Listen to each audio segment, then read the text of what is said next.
Story number 1. The Widow's House.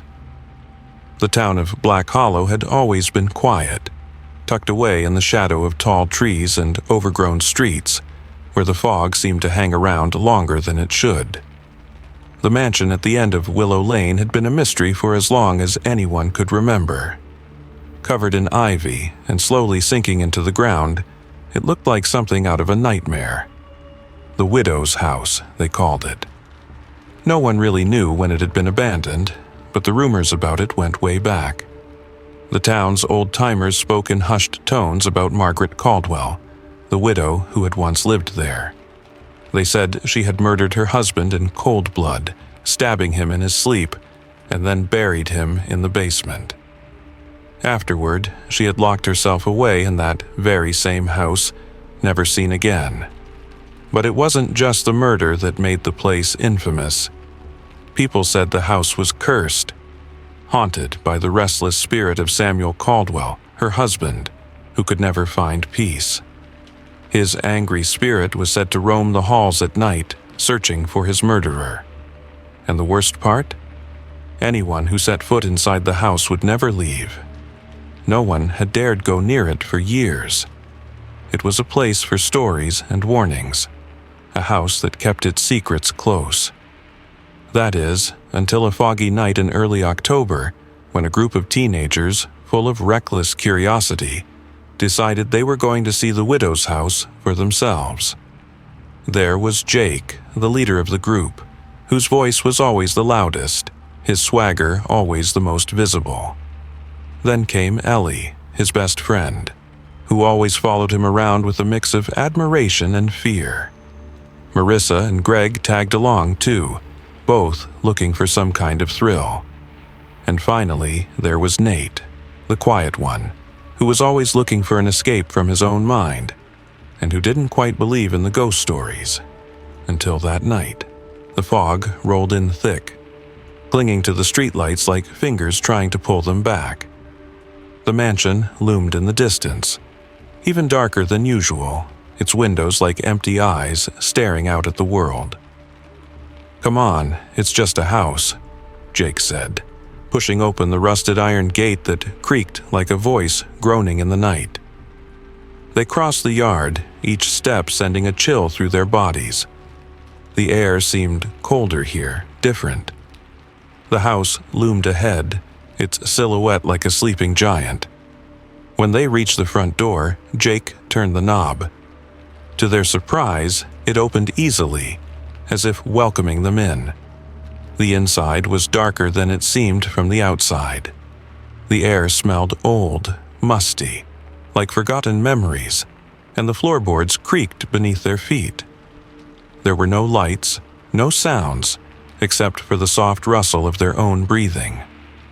They moved forward, the sound of their footsteps echoing in the empty halls. The house was alive in a way they didn't understand. At first, it seemed like any abandoned place, dusty, cold, and long forgotten. But then the walls seemed to move. A room they had just passed by was now blocking their path, its door nowhere to be found. Ellie gasped, stepping back. "Did you see that?" she whispered. Jake laughed it off, but his voice was shaky. "It's just the place settling. It's old, that's all." But as they ventured deeper, the house shifted again. A narrow hallway that had led to nowhere now stretched endlessly before them. The sound of footsteps followed them, slow and deliberate. They weren't alone. Greg stopped dead in his tracks, his face pale. "Did you hear that?" he asked, his voice barely a whisper. Nate was the first to turn around, his breath caught in his throat. Behind them, standing at the end of the hall, was a figure, a shadow. It was a woman, but she was wrong. Her face was too pale, her eyes too dark, and her mouth stretched into an impossible smile. Ellie screamed, her voice cutting through the silence like a knife. She turned to run, but the hallway twisted, closing in on her, and the others could do nothing but watch in horror as the walls seemed to squeeze tighter around them. They were trapped. Marissa reached for the door, only to find it had disappeared. There was no way out. The house had a life of its own. It wasn't the ghost of Samuel Caldwell they needed to fear, but something far worse, something darker. It wasn't the widow's curse that held them there. It was the house itself, with its walls that could twist, turn, and reshape. A living, breathing entity that had been waiting for new victims. The woman, Margaret Caldwell, had never truly left. Her spirit was bound to the house, forever entwined with it, feeding on the souls of those foolish enough to enter. Her laugh echoed through the hallways, a sound that seemed to come from everywhere at once, mocking them. They tried to fight, they tried to scream, but the house wouldn't let them.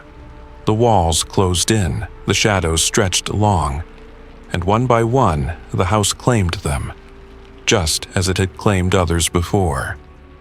By morning, there was no sign of the teenagers. No trace, no screams, just the fog rolling back in, as if nothing had ever happened. And in the widow's house, the shifting rooms and twisting hallways waited patiently for the next curious souls who would dare to enter, unaware that they were already part of the house's dark history. Black Hollow would never forget the widow's house, and the whispers about it would carry on forever, because some houses are never truly abandoned. Story number 2. The Vanishing Bridge. In the late 1960s, when the world still felt like it was on the brink of something unknown, there was a place in the middle of nowhere. A small, forgotten town named Greystone. Greystone wasn't much more than a collection of old houses, a few weathered stores, and a dark, lonely road that ran through the hills. But it had one feature that made it stand out in the minds of anyone who passed through: the Vanishing Bridge. The bridge crossed over a deep ravine, its rusty iron frame hanging over the drop like something that didn't quite belong. It was old, built decades ago when the town still thrived as a logging community, and over the years it had become nothing more than a curiosity. There were stories, of course. Stories passed from one traveler to the next, whispered like a warning. People said they'd seen strange lights flicker in the distance when they approached the bridge.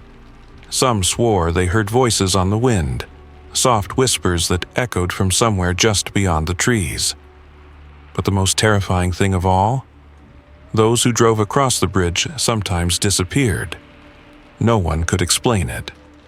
One minute they'd be there, crossing the bridge. The next, gone. Vanished without a trace, like they'd never existed. It was on a warm summer night that Linda and Tom, a young couple from out of town, decided they would test the legend for themselves. "We'll be fine," Tom said, laughing as he steered their old Chevy down the road that led to the bridge. Linda wasn't so sure. She had heard the stories too, and while she had never put much stock in ghost tales, something about the bridge always unsettled her. The town had a weird energy about it, as though it was hiding something beneath its sleepy surface. But Tom was eager. He'd heard the same stories everyone else had. He was convinced it was just that. Stories. That there had to be a rational explanation for everything. So, when they found themselves standing at the entrance to the bridge just after midnight, he couldn't resist. "The dead of night," he said, his voice almost teasing. "This is the perfect time. We'll drive across, and by morning we'll have one hell of a story." Linda hesitated, but she knew Tom wouldn't back down. Besides, she didn't want to seem scared, not in front of him. So, with a deep breath, she leaned back in her seat, trying to calm her nerves as Tom drove onto the bridge. The air shifted almost immediately, like something in the world had changed. The wind picked up, carrying with it a strange, otherworldly hum that made Linda's skin prickle. The headlights of their car sliced through the darkness, illuminating the mist that seemed to rise from the ravine below. The trees surrounding them whispered, their branches rustling as if they were alive, watching. Tom pressed the gas pedal harder, as if to prove nothing was wrong. But the further they went, the heavier the air seemed to grow. And then it happened. The headlights flickered. At first, it was barely noticeable, a brief, almost imperceptible moment of darkness. But then it happened again. This time, longer, more pronounced. Linda gasped, her eyes darting to the rearview mirror. Behind them, there was nothing. Just blackness. "What the hell?" Tom muttered, his grip tightening on the steering wheel. He reached for the dashboard light, but when he turned it on, the car's interior remained dark. The fog had grown thicker, almost like a physical presence, pressing in on all sides. And then, the bridge began to change. Linda's heart raced as the road ahead seemed to stretch out farther than it should. The outline of the bridge, once familiar, started to blur. The wooden planks beneath the car seemed to ripple, like the surface of water disturbed by a stone. A deep, low groan rumbled through the vehicle, as if the bridge itself was alive. "What is this?" Linda whispered, her voice trembling. Tom didn't answer. He was gripping the wheel with white knuckles, his eyes wide, scanning the horizon. But there was no horizon, just an endless expanse of dark, swirling mist that seemed to move and twist, like something was pulling them deeper into it. Suddenly, the car jerked to a halt. The engine sputtered and died. "What the hell?" Tom slammed the wheel in frustration. "No way!" But when he turned the key again, the car didn't start. Nothing happened. The lights flickered and died, leaving them in total darkness. Panic set in, and Linda could feel the cold sweat trickling down her back. Then came the whispers. Soft at first, just a rustling sound like wind through leaves. But soon, the voices grew clearer, low, almost inaudible murmurs that seemed to come from every direction, from within the fog itself. Linda pressed her hands to her ears, but it didn't help. The whispers were inside her head now. Suddenly, there was movement. Shadows in the fog, figures that seemed to shift and flicker like smoke. Linda screamed, but Tom wasn't looking at her anymore. He was staring ahead, his face pale, his lips moving soundlessly. The bridge wasn't just a bridge. It was a doorway into something else, something that lived in the dark, in the space between time. The car was no longer on the bridge. It was somewhere else, somewhere they couldn't understand. Linda looked out the window and saw them. Souls. Dozens of them, trapped in the mist, moving aimlessly through the fog, their faces twisted in agony, their eyes wide with terror. Some were staring directly at her, pleading, but they weren't alive, not anymore. They were stuck, trapped in the in-between. The whispers, she realized, came from them.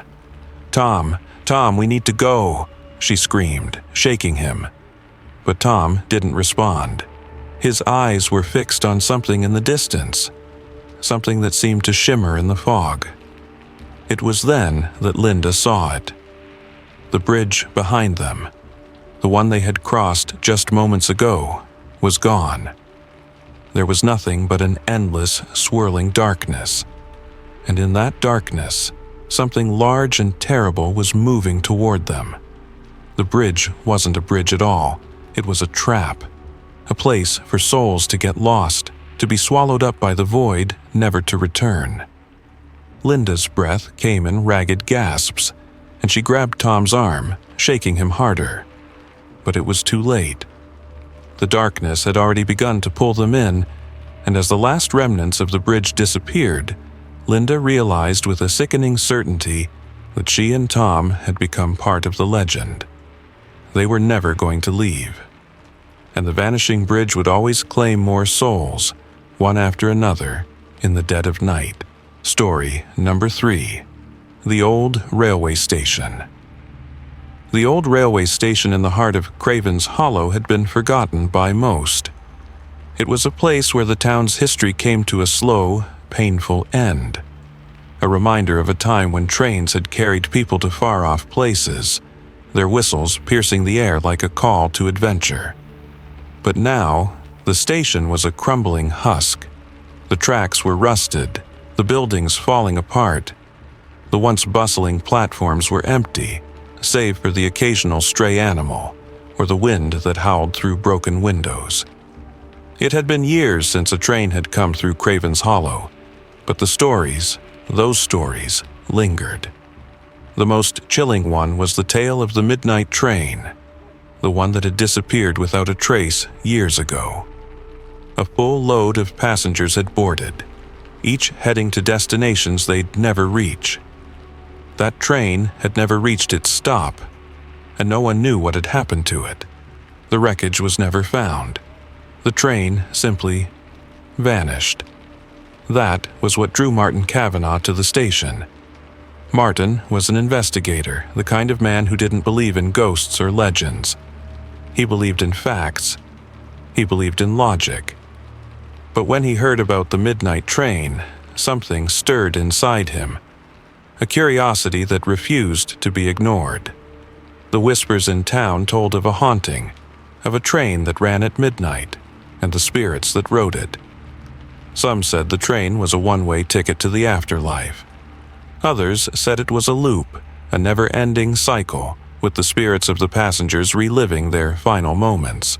One night, Martin decided he would find out for himself. He arrived at the station just before midnight, his flashlight cutting through the darkness. The air was thick with the scent of mold and decay, the buildings crumbling like the memories of a forgotten time. The platform was eerily silent, except for the occasional creak of the station's old wooden frame. He stood alone on the empty platform, waiting. At exactly midnight, it happened. The unmistakable sound of a train whistle, distant at first, then growing louder. Martin's heart skipped a beat. He had read the stories, but hearing it was something else entirely. The sound echoed through the station, sending a chill up his spine. And then, the train appeared. It was like something out of a dream, a black silhouette emerging from the fog. It didn't belong to this world, its lights dim and flickering like a dying star. The engine's whistle blew again, a hollow, mournful sound that seemed to reach into the very depths of Martin's soul.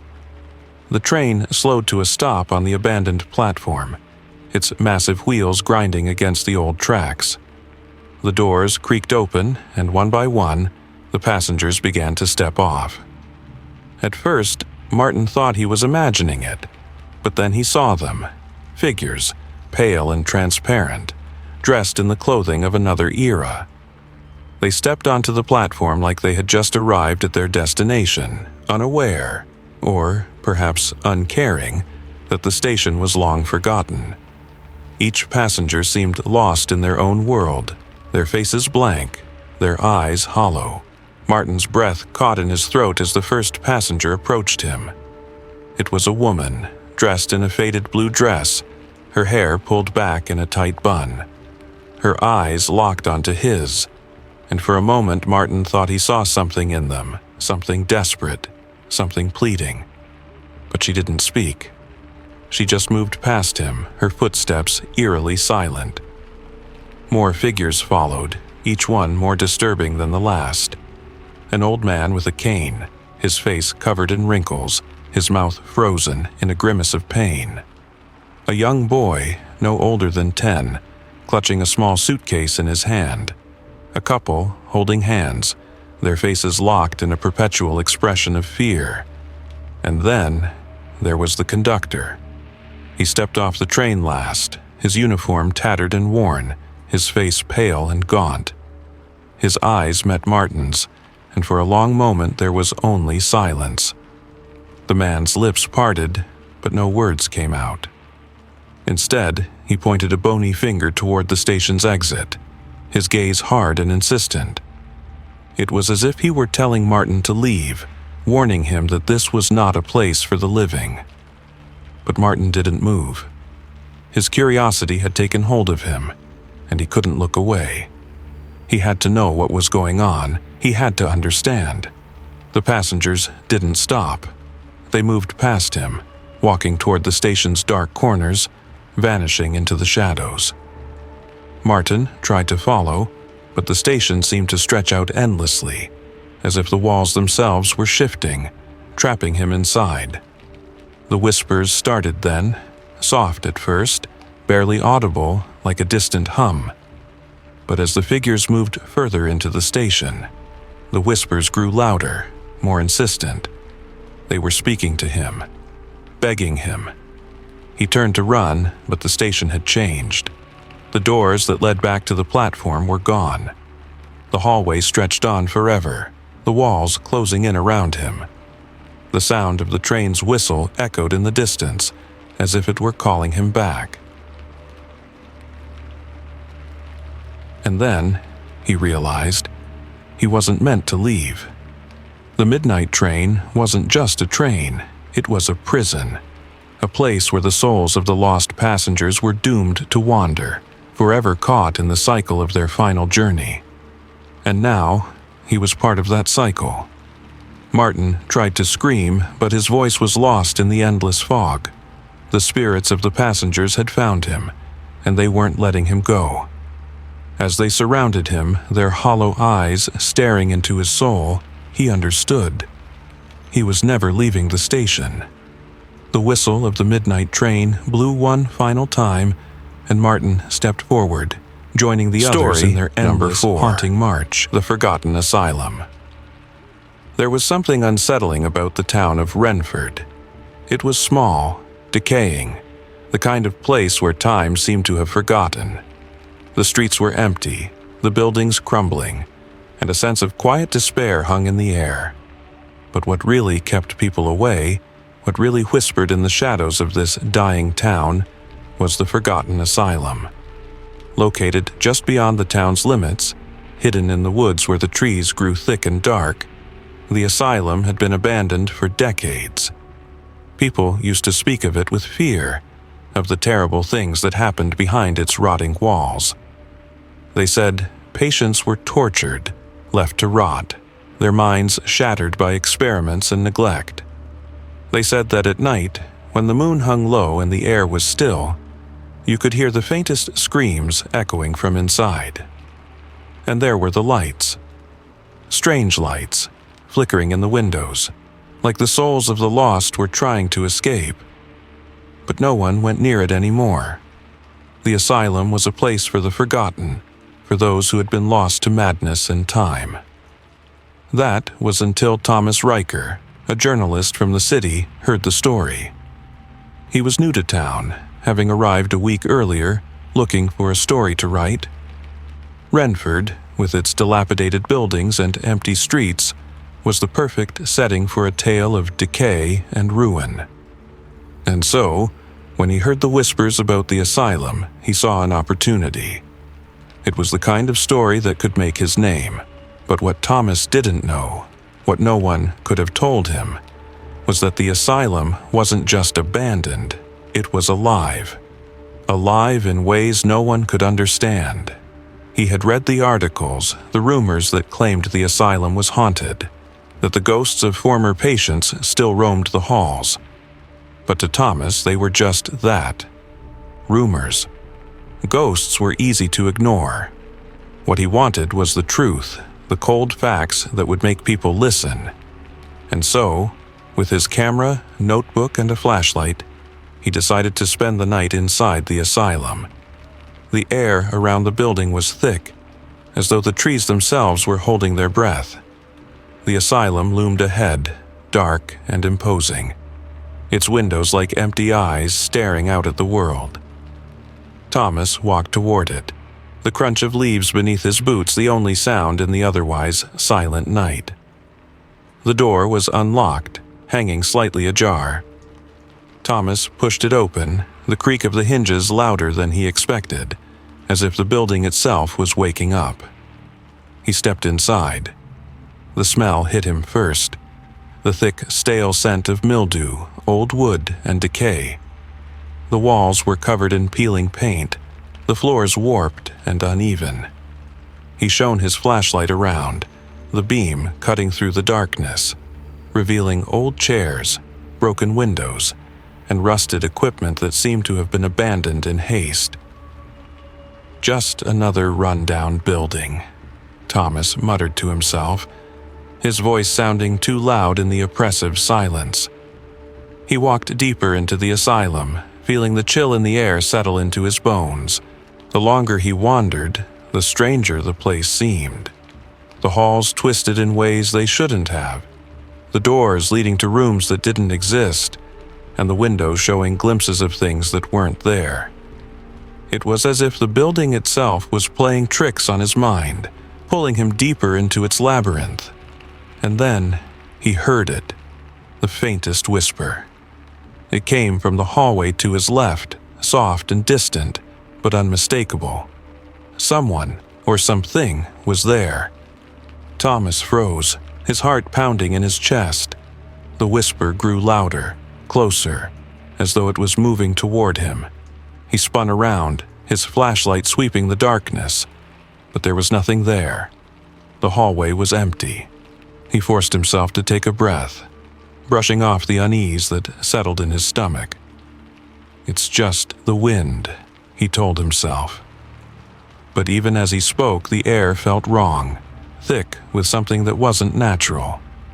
And then, the lights flickered. For a moment, the whole building seemed to tremble, as if it was exhaling a long, rattling breath. The lights above him buzzed, flickered, and then blinked out completely, leaving him in total darkness. His flashlight beam cut through the blackness, revealing shapes in the shadows, shapes that shouldn't have been there. The whispers returned, louder now, and this time they were words. "Help us."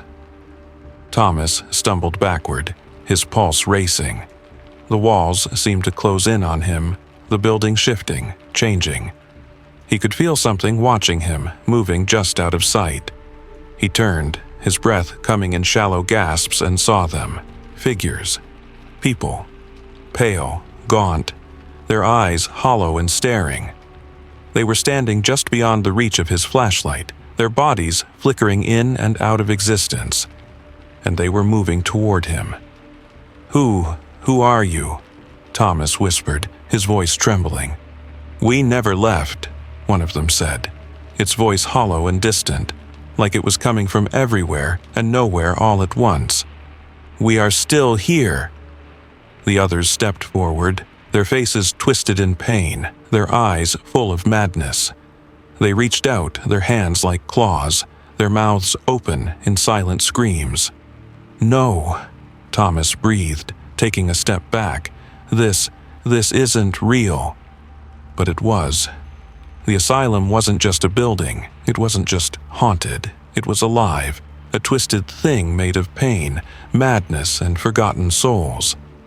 The patients hadn't died, they were trapped inside the very walls, their suffering ingrained in the building's foundation. And now, they wanted Thomas to join them, to stay, to become one of them. The walls closed in around him, the air thickening, pressing down on his chest. His flashlight flickered and died. And then, just before everything went black, he heard the whisper again. "Welcome home." And when they found his body the next morning, the asylum was as it always had been.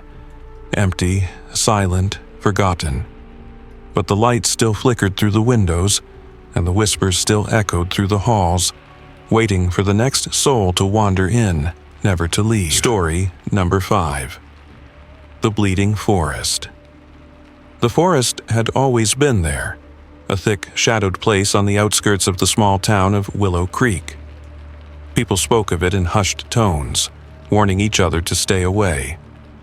There were stories of strange things happening within its depths. Trees that seemed to bend and twist unnaturally, bark that oozed a rust-colored sap, and whispers that floated through the air even when the wind was still. But the thing that terrified the townsfolk most was the legend of the bleeding forest. No one could say for sure what had caused it to be that way. Some claimed it had always been like that, while others said it had been cursed after a tragedy long ago. The stories varied, but one thing remained the same. Anyone who ventured too deep into the forest didn't come back the same. Or didn't come back at all. Maggie Thompson hadn't believed in any of the stories. That is, until she lost her daughter. Hannah had been everything to her. Her light, her joy, the one thing that made the world feel worth living in. But now, she was gone. Hannah had been only 7 when she died, swept away by a car on a rainy evening as she crossed the street. Maggie hadn't even been able to say goodbye. The grief was suffocating. It wrapped itself around her chest, made it hard to breathe, hard to see through the fog of tears that never seemed to stop. And as the weeks dragged on, Maggie found herself standing at the edge of the bleeding forest, staring into its depths, wondering if perhaps it could give her some kind of answer, some way to feel close to Hannah again. She knew it was foolish. She knew she might be chasing shadows, but the pain was so deep, so raw, that she would do anything to feel even a trace of her daughter's warmth again. So, with a heavy heart, Maggie stepped into the forest, the trees closing in around her, as if the woods itself were swallowing her whole. The further she walked, the quieter it became. The usual sounds of the outside world, birds, rustling leaves, the wind, faded away. Instead, there was a strange, almost unbearable silence, as though the very air held its breath. The trees around her were twisted, their gnarled branches reaching out like bony hands, their bark a deep, reddish-brown, as if stained with something ancient, something blood-like.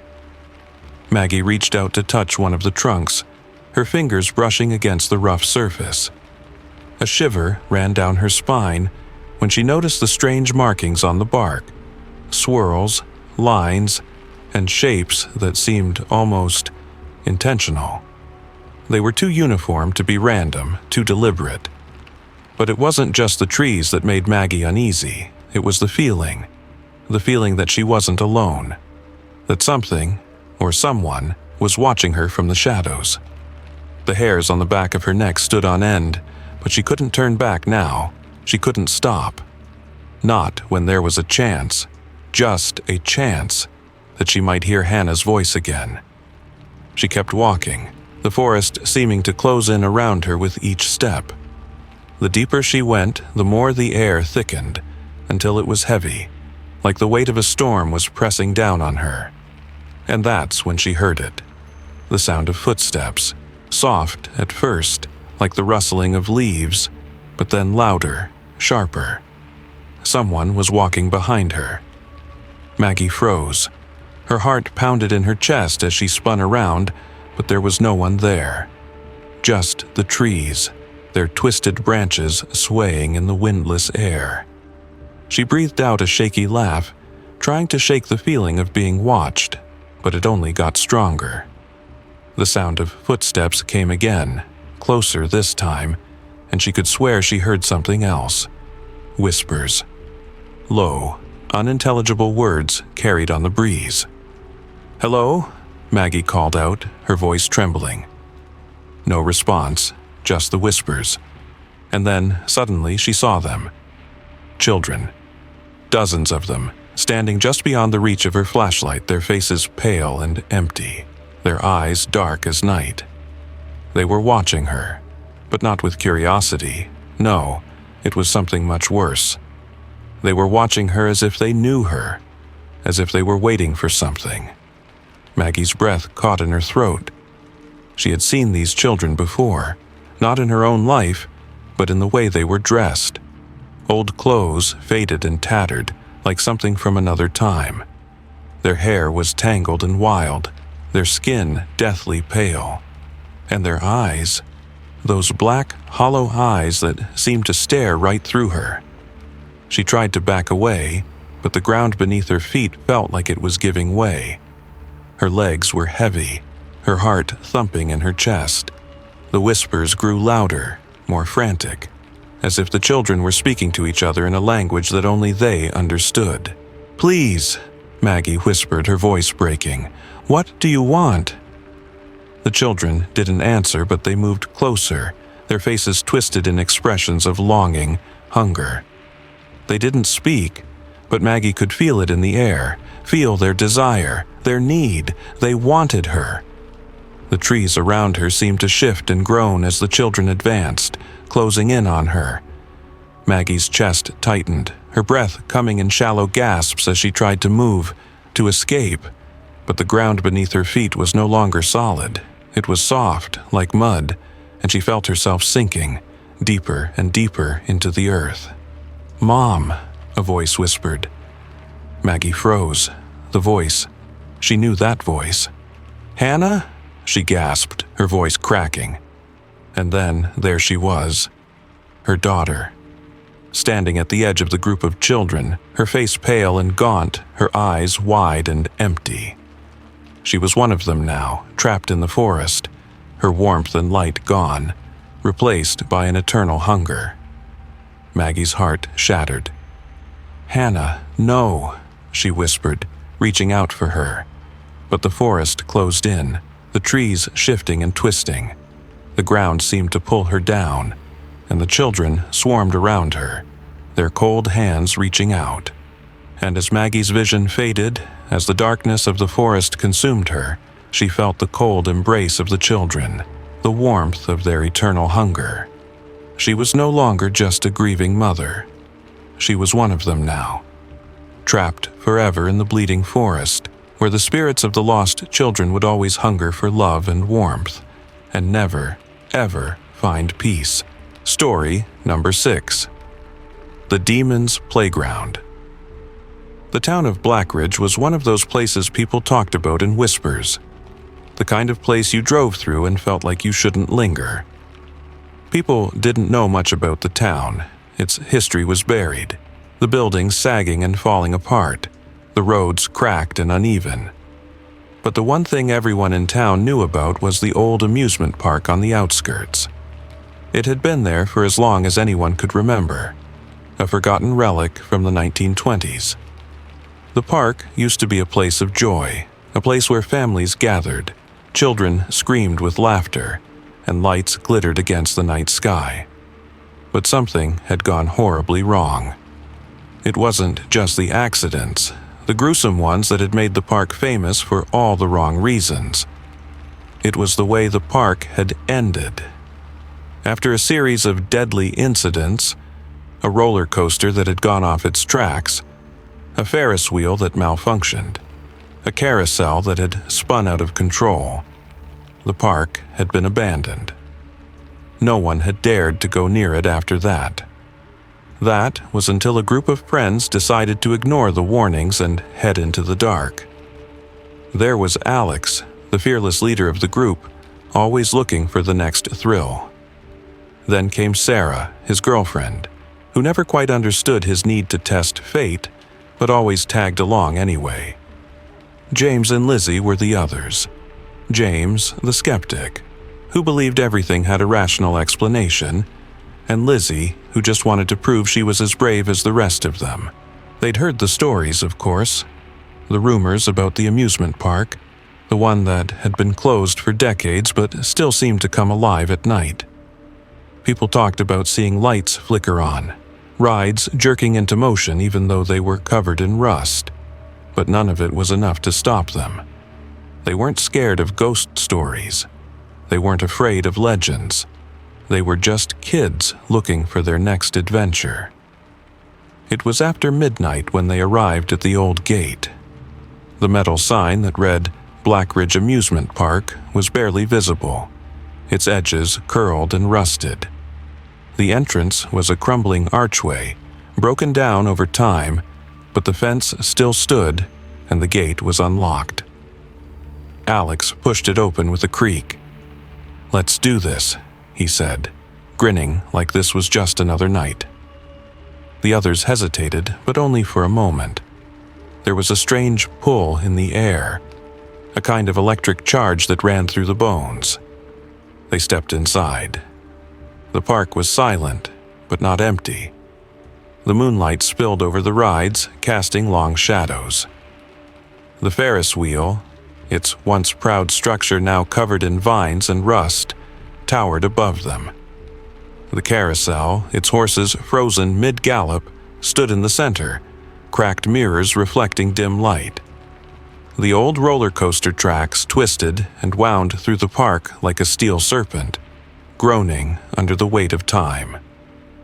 They walked further into the park, their footsteps loud against the silence. It felt wrong. There was an unnatural stillness in the air, and the ground beneath their feet was soft, as if the earth had been disturbed long ago. "Come on, guys, let's check out the roller coaster," Alex called, already leading the way. But as they got closer, they noticed something strange.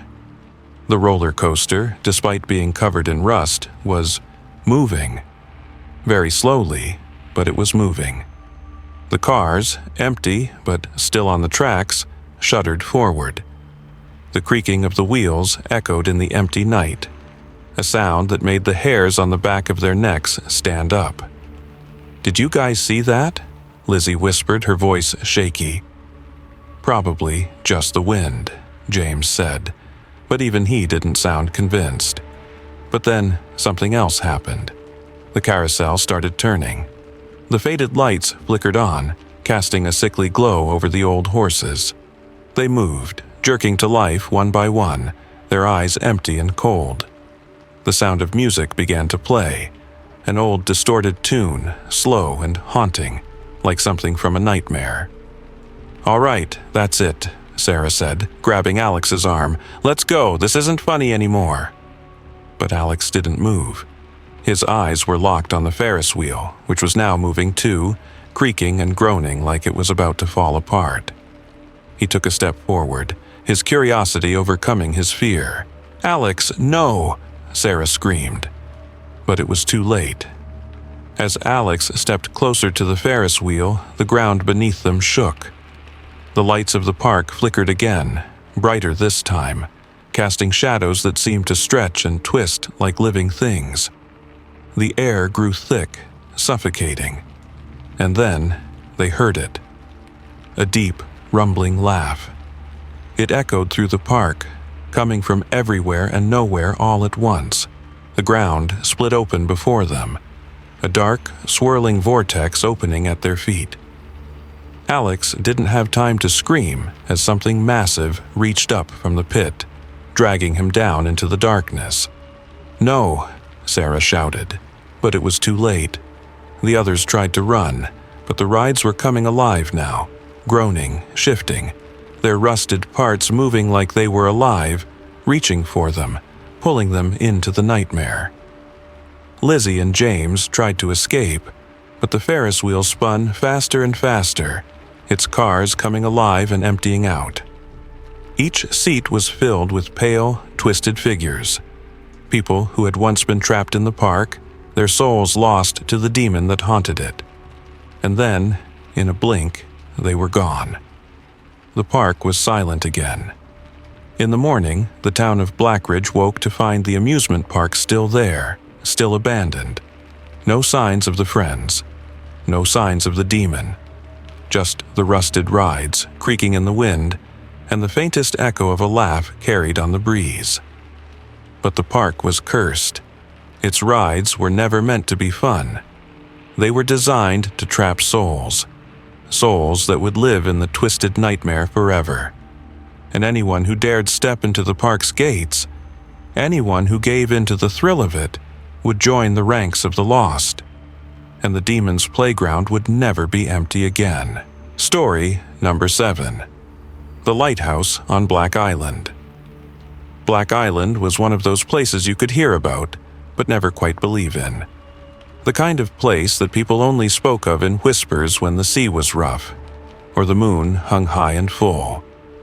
Out in the middle of a vast, endless ocean, Black Island sat like a dark secret, barely visible from the shore. its silhouette outlined against a gray sky that always seemed to hang heavy with storm clouds. The lighthouse there was a monument to loneliness. It stood tall, ancient, and weather-beaten, a grim sentinel on the island's jagged rocks. It had been there for as long as anyone could remember, its light always burning bright, never blinking, never dimming. It had outlived its purpose. There were no ships that passed through these waters anymore, but the light still shone, casting a pale, ghostly glow over the dark sea. And yet, despite its unwavering light, there were no living souls on the island. They said the keeper had died a century ago, but even in death he never left. Some claimed that his soul was bound to the lighthouse, doomed to keep the light burning for all eternity. Those who had dared to venture close enough, drawn by the flickering glow, swore they'd seen his ghost, standing silent and still in the tower. No one knew what had happened to him, or why he remained. The sea had claimed many lives, but the keeper's was different. Most people stayed away from Black Island, and for good reason. But on one stormy night when the wind howled and the waves lashed against the rocks like the claws of some great beast, a lone sailor made the mistake of seeking refuge there. His name was Thomas Blake, a seasoned sailor who had weathered many storms in his time. But this one had been different. The winds had come out of nowhere, fierce and wild, crashing against his small ship like it was a toy. The storm had rolled in fast, the waves high and merciless, and for hours Thomas had fought with all his strength to keep his ship from being swallowed whole. By the time he spotted the flickering light on Black Island, he had no choice. His ship was crippled, its sails torn to shreds, its rudder useless. The island, its lighthouse a beacon of safety in the distance, seemed like his only hope. A safe harbor, a place to wait out the storm. The island rose up out of the mist like a dark shadow, and as he navigated his boat closer, he saw the lighthouse standing tall, its light still shining, never wavering. Relief washed over him. He had made it. He landed the boat on the rocky shore and pulled it up onto the beach, the wind still howling in his ears. The rain came down in sheets, stinging his skin as he trudged toward the lighthouse, his boots sinking into the wet sand. It felt good to be on solid ground again. For a moment, he thought he might be able to rest, to breathe, but the feeling quickly faded as he approached the tower. The lighthouse was massive, towering over him like an ancient giant. The door was old, weathered, and just slightly ajar. He knocked once, then pushed it open. Inside, the smell of mildew and salt water mixed in the damp air.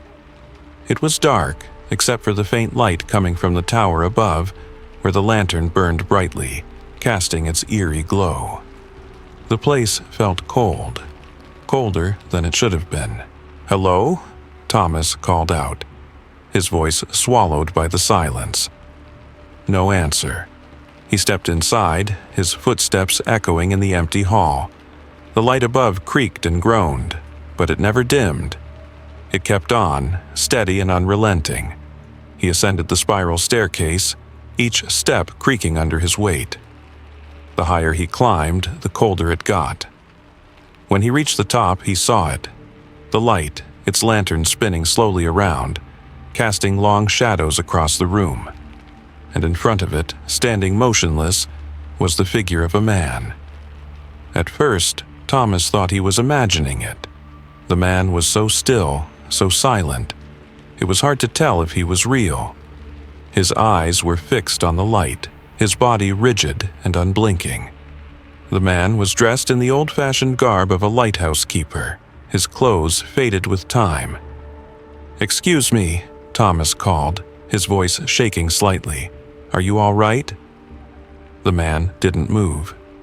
The only sound was the constant, rhythmic clanging of the lighthouse's beacon. "Are you the keeper?" Thomas asked, stepping closer. The man's head slowly turned, his eyes empty, hollow, like the depths of the ocean. And then, in a voice so low and raspy it almost seemed like it came from a different time, he spoke. "You shouldn't be here." Thomas froze, his heart thudding in his chest. He tried to back away, but his feet felt heavy, like the ground itself was holding him in place. The air around him grew thick, suffocating. The man's face twisted in something that might have been a smile, but it was too wide, too unnatural. His eyes, still locked on Thomas, seemed to burn with a terrible intensity. "Once you're here," the keeper whispered, his voice echoing in the tower, "you can't leave. No one leaves." Thomas tried to scream, to run, but the light above him seemed to grow brighter, its glow suffusing the room. The keeper's ghostly figure moved toward him, and as the light washed over Thomas, he felt his body grow colder, heavier, like his very soul was being pulled away. The last thing he heard was the keeper's voice, distant now but still clear. "You will stay with me, forever." And as the storm raged on outside, the light of the lighthouse continued to shine, never dimming, never blinking. It was the keeper's endless vigil, and anyone who sought refuge on Black Island was doomed to become a part of it, lost in the cold, unyielding light for all eternity. The waves crashed against the rocks below, but the lighthouse on Black Island stood tall and unmoving, as it always had, watching over the sea, waiting for the next sailor to make the fatal mistake of seeking shelter in its light. Story number 8. The Church of the Forgotten Souls. In the sleepy town of Hollow Creek, tucked between winding streets and hidden behind overgrown hedges, sat a derelict church. It had been there for as long as anyone could remember, its stone walls crumbling, the stained glass windows shattered, and its tall, once proud steeple now leaning precariously to one side. The town had always ignored the church, as if it were a scar on the landscape, a place better left untouched. But it wasn't the decaying state of the church that made people uneasy. It was the stories. Legend had it that the souls of sinners, those who had committed terrible deeds in life, were drawn to the church in the afterlife. They were said to wander the forsaken halls, trapped in an endless loop of torment, their cries echoing through the walls. Some claimed that the church's very foundation was built on forbidden rites, dark rituals that had cursed the land long ago. People had always stayed away, whispering about the church in hushed voices, too afraid to approach. That was, until Thomas Hargrave, a curious historian with a passion for uncovering forgotten history, decided to investigate. Thomas had heard the rumors about the church from the locals. He had read the old accounts, the journals of men who had once lived in Hollow Creek, but he didn't believe in ghost stories. No, to him, everything had a logical explanation. He was determined to uncover the truth, to bring light to the town's dark past. So, one cold autumn morning, armed with his notes and a sense of purpose, he set out to explore the church. The closer he got, the heavier the air seemed to grow. The streets leading to the church were silent, abandoned, as if no one had dared to walk them in years. The church sat at the end of the lane, surrounded by thick, tangled vines and trees whose branches clawed at the sky.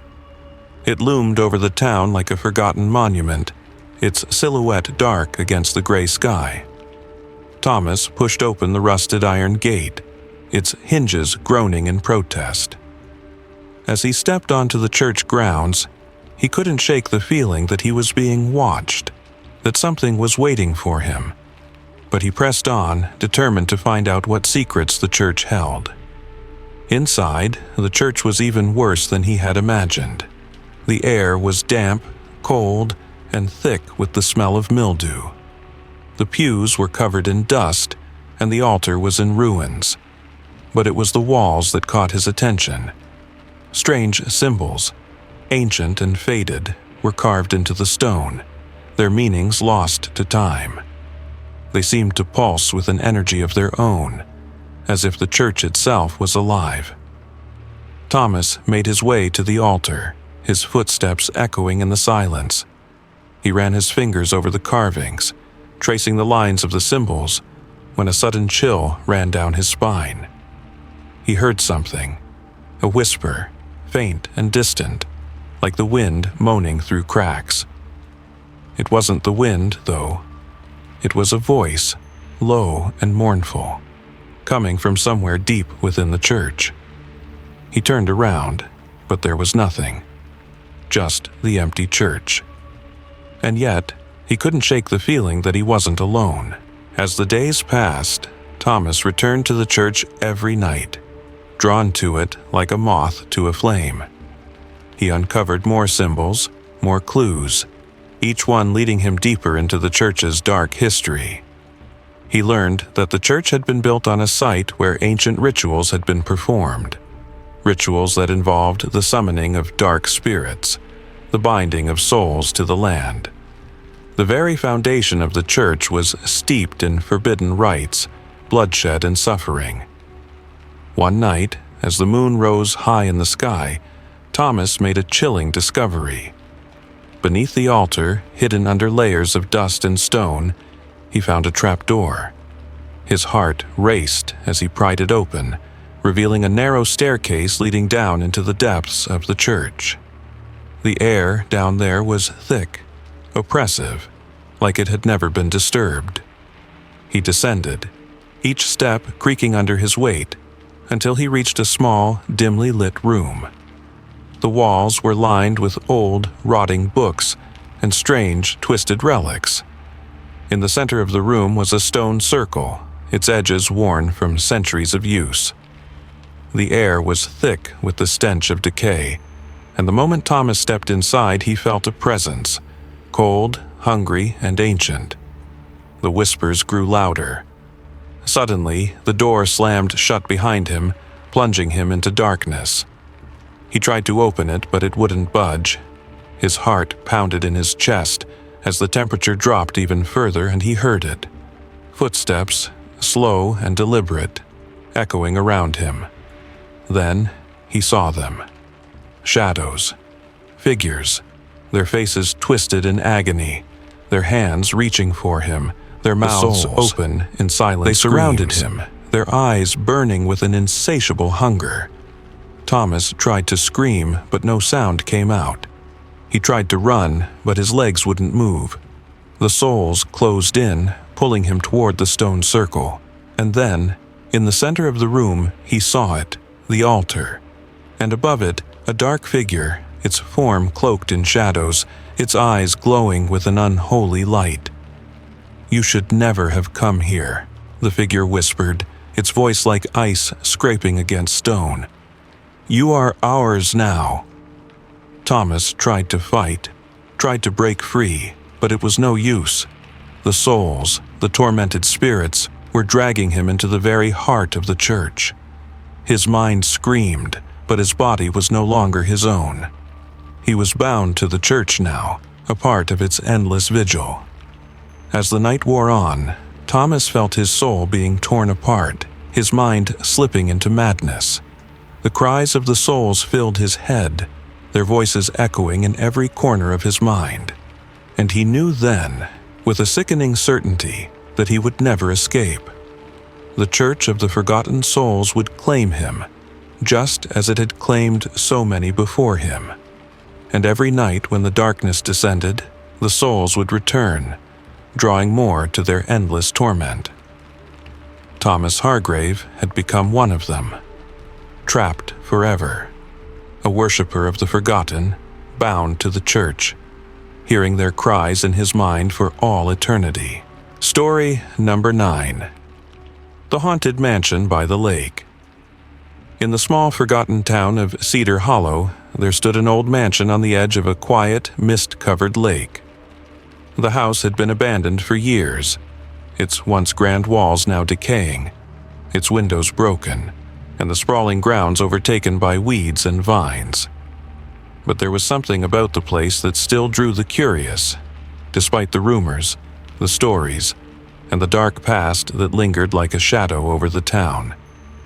The mansion had been built by a wealthy man many decades ago, but it was never meant to be a home of joy. A tragic love story had unfolded within its walls, a love story that ended before it ever truly began. The couple, a young man named Thomas and a woman named Eleanor, had been deeply in love. But before they could marry, Eleanor tragically died in an accident. Some said it was an illness, others claimed it was something more sinister, but the result was the same. She was gone. And Thomas, heartbroken, spent the rest of his days wandering the mansion, forever longing for the woman he couldn't have. After Thomas passed away, the mansion was abandoned, and as the years went by, the whispers began. It was said that their spirits never left, that Thomas and Eleanor continued to search for each other, walking through the halls of the mansion, calling out for one another in the dead of night, trapped in a never-ending cycle of love and loss. They were the kind of spirits that no one wanted to talk about. Too sad, too desperate, too lost to be anything but unsettling. When Jason Miller moved into Cedar Hollow, he had no idea about the mansion's history. He had recently moved to the town, hoping for a fresh start after a messy divorce. The small town seemed peaceful. Too quiet, maybe, but that was exactly what he needed.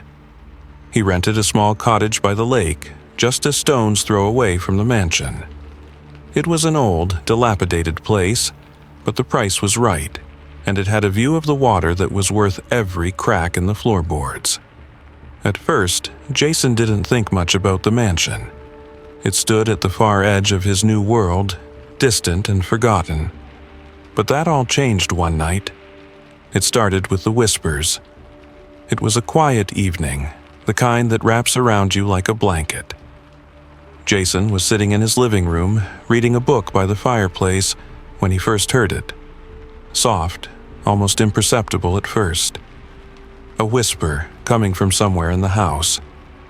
He froze, listening. It sounded like a woman's voice, too soft to make out the words, but there was a sadness in it that sent a chill down his spine. He shrugged it off, convinced it was just the wind, but then it came again. Thomas. The voice was clear now, and Jason's heart skipped a beat. He stood up, looking around the room. There was no one there. He walked to the window, staring out at the mansion across the lake, the dark silhouette of it barely visible through the mist. The whispers continued, night after night. Sometimes they were distant, floating on the breeze from the direction of the lake, and sometimes they came from inside the walls of his own cottage. The words became clearer, filled with longing and sorrow. Eleanor. Jason couldn't escape the pull of the mansion. The whispers, the sadness, they consumed him. He found himself walking along the edge of the lake every evening, his eyes drawn to the dark, looming house in the distance. He had to know more. The curiosity gnawed at him like a hunger. One evening, he made the decision. He would go inside the mansion. He had to see what was in there, what was keeping those voices alive. When he stepped through the old broken gate and onto the overgrown path that led to the mansion's front door, it felt like stepping into another world, one that had long been forgotten. The house was cold, its air thick with dust and the scent of decay. As Jason moved through the empty rooms, he couldn't shake the feeling that he was being watched, that something was following him, just beyond his reach. It was when he entered the grand staircase hall that it hit him. The whispers were louder now, almost as if they were right behind him. He turned, his breath catching in his throat. The air felt charged, alive with energy. And then he saw them. In the corner of the room, standing just outside the beam of his flashlight, were two figures. A man and a woman, their features pale and translucent, as if they were made of mist. Their eyes were filled with pain, longing, and desperation. The woman reached out a hand, her fingers just barely brushing against the air, as if she were trying to touch something that wasn't there. Jason's heart hammered in his chest. He wanted to turn and run, but he couldn't. His feet were glued to the floor as the whispers grew louder, now a chorus of voices that filled the room. Thomas, Eleanor, they called, their voices intermingling in a strange, heartbreaking melody. Jason's head spun. He couldn't understand what was happening. These weren't just ghosts. They were something else. Something tragic. Something that wanted him to understand their pain. But as he looked into their hollow eyes, he felt it. The overwhelming, suffocating desire to pull him into their sorrow, to make him part of their endless cycle. The woman, Eleanor, stepped closer, her form flickering like a dying flame. Jason tried to move, but his body felt like stone. He was frozen, caught in their gaze. The whispers surrounded him, drowning out all his thoughts. "Stay with us," they pleaded, their voices soft but insistent. "Join us." Jason could feel his mind unraveling. His heart pounded so loudly he thought it might burst. The ghosts, they weren't just searching for each other. They were searching for someone to join their torment, someone to share their eternal longing, their endless grief. And then, he realized with a sickening certainty, he had become the third wheel in their love story. The last thing Jason saw before everything went black were the ghostly faces of Thomas and Eleanor, reaching for him, pulling him into their tragic, unending embrace. From that day on, the whispers continued, but now they were Jason's too. Forevermore, his voice joined theirs in the mansion by the lake, lost in love, lost in longing, lost in the endless cycle of their tragic love affair. Story number 10. The Graveyard of the Unrested. The cemetery at the edge of town was a place most people avoided. It had stood there for as long as anyone could remember, surrounded by overgrown grass, gnarled trees, and a rusted iron gate that creaked in the wind. The tombstones were weathered, cracked, and faded, their inscriptions barely legible. There was an air of neglect about the place, but it was more than just the decay that made people uneasy. It was the stories. They said the cemetery was cursed, that the dead buried there didn't rest in peace. Whispers of footsteps at night, of voices carried on the wind, and the occasional blood-curdling scream filled the town's hushed conversations. Some claimed to have seen figures wandering between the graves at night, their faces hidden in the fog, too real to be ghosts, but too unnatural to be alive. No one ever dared to go near the cemetery after dark. No one, except for Sophie Reynolds.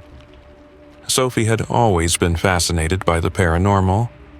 Ever since she was a child, she'd been captivated by stories of ghosts and spirits. But it wasn't just stories she wanted. She wanted to prove it. She wanted to uncover the truth behind the things that went bump in the night, and the cemetery at the edge of town was the perfect place to start. Despite the warnings from the townspeople, Sophie couldn't resist. She'd heard the rumors, but she didn't believe them. People talked, and she wanted to know why. So, one cool evening, just as the sun dipped below the horizon, Sophie packed her camera, flashlight, and notebook and made her way to the graveyard. The moment she stepped through the rusted gate, a chill ran down her spine. The air felt heavy, thick with an unnatural stillness. It was quiet, too quiet. There were no birds, no rustling leaves, nothing. Just the distant hum of the wind and the occasional creak of the gate behind her. The tombstones, crooked and worn, seemed to lean in on her as she walked through the rows, her flashlight flickering against the darkness. The night was thick with fog, and the shadows twisted unnaturally, as if they were alive. Sophie's heart beat a little faster, but her curiosity pushed her forward. She needed to know. She stood in the center of the cemetery, the graves stretching out in every direction. Her camera clicked as she took pictures, hoping to capture something, anything, that might explain the eerie stories. As the minutes passed, A strange sensation washed over her, like the ground beneath her feet was trembling. She paused, listening. For a moment, there was nothing. Just the sound of her own breath in the cool night air. Then, the whispers began. It was soft at first, like a distant conversation, too faint to make out any words. Sophie turned, her heart racing, her breath catching in her throat. The whispers grew louder, more distinct, but still, she couldn't understand them. They sounded like voices, pleading, echoing from somewhere deep within the earth. The ground beneath her feet trembled again, harder this time.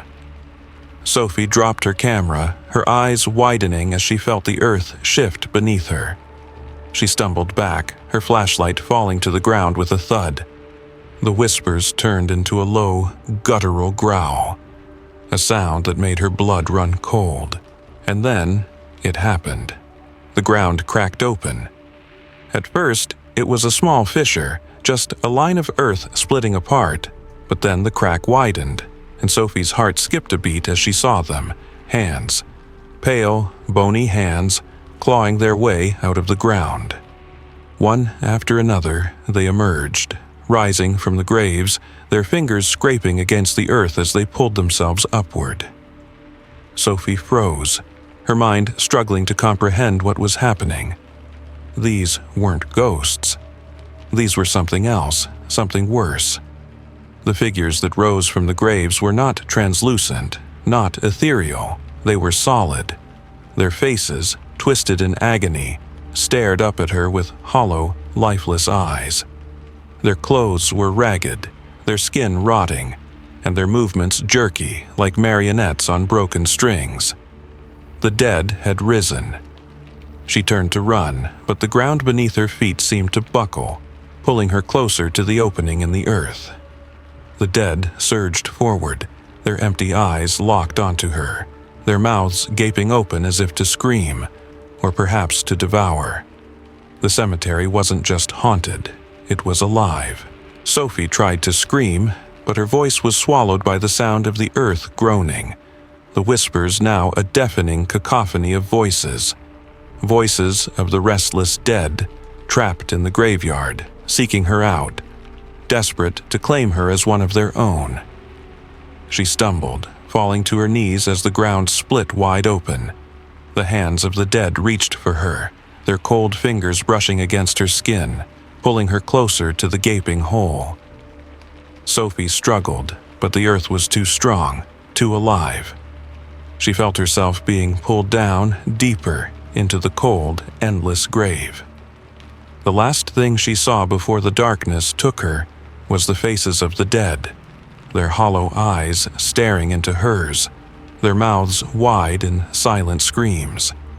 And in that moment, Sophie understood. The cemetery wasn't just a place for the dead, it was a prison for their souls. A place where the restless dead were forced to wait, to rise again, to hunger for the living.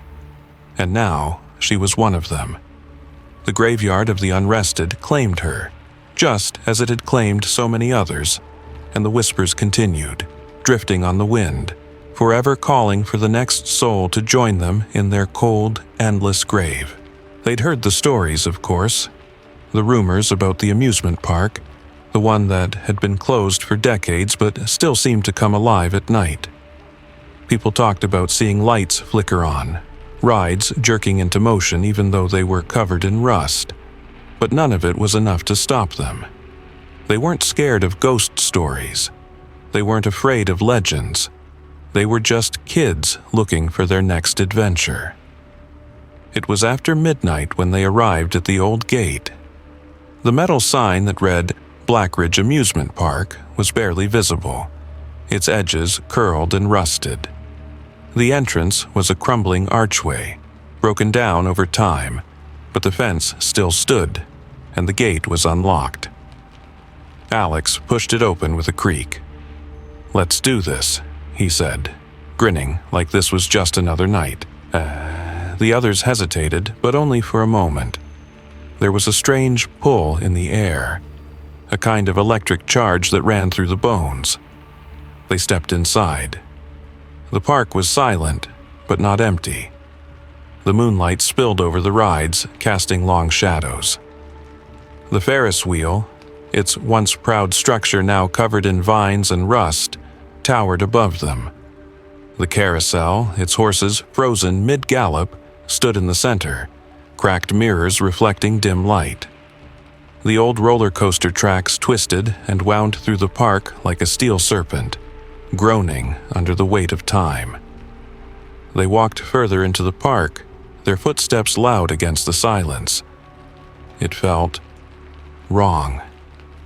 There was an unnatural stillness in the air, and the ground beneath their feet was soft, as if the earth had been disturbed long ago.